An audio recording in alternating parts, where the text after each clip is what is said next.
नमस्कार, स्वागत है आपका। मैं हूं आपके साथ लोकेंद्र त्यागी। आज राजस्थान माध्यमिक शिक्षा बोर्ड के गलियारों से लेकर श्री गंगानगर की तंग गलियों तक एक ही चर्चा है, परिणामों की। हर साल जब नतीजे आते हैं तो घरों में मिठाइयां बढ़ती हैं, ढोल बजते हैं और गुलाल उड़ाया जाता है। लेकिन आज रेगिस्तान के इस तपती धरा पर एक ऐसा घर भी है जहां सन्नाटा इतना गहरा है कि सिसकियों की आवाज भी भारी लग रही है। शिक्षा मंत्री मदन दिलावर ने जैसे ही बटन दबाकर 12वीं कला, वाणिज्य और विज्ञान संकाय के नतीजे घोषित किए, प्रदेश के लाखों छात्र छात्राओं के चेहरे खिल उठे। आंकड़े बताते हैं कि बेटियों ने एक बार फिर से मैदान मार लिया, लेकिन इन सुनहरे आंकड़ों के बीच एक नाम ऐसा है जो आज अपनी कामयाबी देखने के लिए इस दुनिया में मौजूद नहीं है। ये कहानी है श्री गंगानगर की उस होनहार बेटी निकिता की, जिसने किताबों से तो वफा की पर जिंदगी ने उससे बेवफाई कर दी।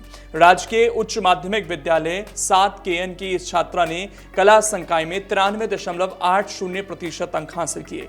यह अंक किसी सामान्य छात्र के लिए जश्न का आधार होते, लेकिन निकिता के परिवार के लिए ये उसकी यादों का एक और बोझ बन गए। जब परिणाम की स्क्रीन पर निकिता का नाम चमका और उसके आगे इतने ऊंचे अंक दिखाई दिए तो उसके पिता की आंखें पथरा गई। एक मजदूर पिता जिसने दिन भर पसीना बहाकर अपनी बेटी के हाथों में कलम थमाई थी, आज उस मार्कशीट को निहार रहा है जिससे पकड़ने वाले हाथ अब ठंडे पड़ चुके हैं।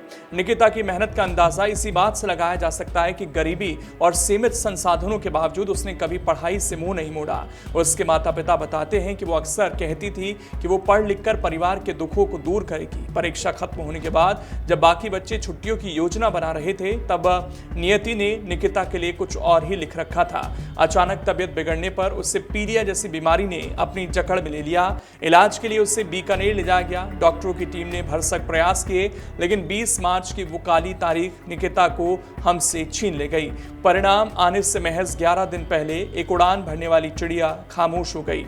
अब जब बोर्ड के आंकड़े सामने आए तो वो बताते हैं कि कला वर्ग में कुल 5,83,201 परीक्षार्थी शामिल हुए थे। सफलता का प्रतिशत 97.54 रहा, जो अपने आप में एक कीर्तिमान है। बेटियों ने 98.29% के साथ बेटों को पीछे छोड़ दिया। प्रथम श्रेणी में आने वाले विद्यार्थियों का रेला लगा और 3 छात्रों ने तो 99.60% लाकर प्रदेश का नाम रोशन किया। निकिता के पिता का रूंधा हुआ गला और मां की पथराई आंखें इस बात की गवाह हैं कि एक मेधावी छात्र सिर्फ एक रोल नंबर नहीं होता, वो एक सपना होता है। वो अपनी मार्कशीट दिखा दिखाकर लोगों को बताना चाहते हैं कि उनकी बेटी कितनी होनहार थी। वो पढ़ाई के प्रति इतनी समर्पित थी कि बीमारी के शुरुआती लक्षणों को भी उसने नजरअंदाज कर दिया ताकि उसकी मेहनत बेकार ना जाए। परीक्षा की जंग तो उसने फतेह कर ली, मार्कशीट पर उसकी जीत दर्ज हो गई, लेकिन जिंदगी की उस अंतिम परीक्षा में वो हार गई जब दवाइयां और दुआएं बेअसर साबित हुईं। आज राजस्थान की इस बेटी की कहानी हमें सिखाती है कि कामयाबी की राह कितनी भी पथरीली क्यों ना हो, हौसला कभी नहीं हारना चाहिए। निकिता तो चली गई, लेकिन उसके ये अंक आने वाली पीढ़ियों के लिए एक मिसाल रहेंगे कि कैसे एक मजदूर की बेटी ने अभावों के बीच रहकर भी शिखर को छुआ। बोर्ड के टॉपर्स की सूची में शायद कुछ समय बाद नाम बदल जाए, लेकिन श्री गंगानगर की इस बिटिया की ये अधूरी जीत शिक्षा जगत के इतिहास में हमेशा एक भावुक अध्याय बनकर दर्ज रहेगी। नम आंखों के साथ निकिता की इस मेघा को हमारा नमन। अगर आप ये वीडियो YouTube पर देख रहे हैं तो हमारे चैनल को सब्सक्राइब कर बेल आइकन दबाएं, और Facebook पर देख रहे हैं तो हमारे पेज को लाइक करें।